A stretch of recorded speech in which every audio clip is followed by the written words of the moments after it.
Hello বন্ধুরা, কেমন আছেন? ভালো আছেন তো? আজকে মায়া রান্নাঘরে রান্না করেছি। আজকে বৃহস্পতিবার, আমার তো নিরামিষ, শ্রাবণ মাস আছে। আমি এই ঝিঙে, পটল, ফুল, কাঁকড়ের, পেঁপে, আলু, বড়ি দিয়ে লাউ দিয়ে একটা ঝোল করেছি, করলা ভাজা, বেগুন ভাজা, একটু লেবু আছে আমি খাবো। আর এদের শোলমাই মাছ আলু দিয়ে, টমেটো দিয়ে, ধনে পাতা দিয়ে ঝাল করেছি, আদা রসুন দিয়ে।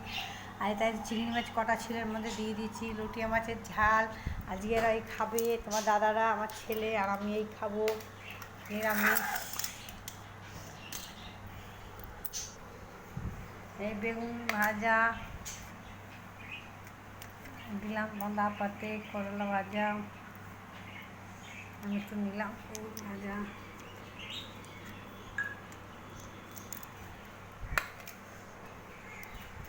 খাও, তাইকে দিয়ে দেবো। এটা তো লটিয়া মাছটা।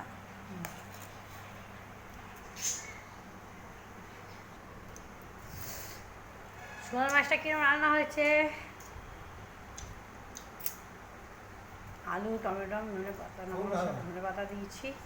ভালো হয়েছে বললো, খুব ভালো হয়েছে। আমি এই খাচ্ছি সবজি দিয়ে।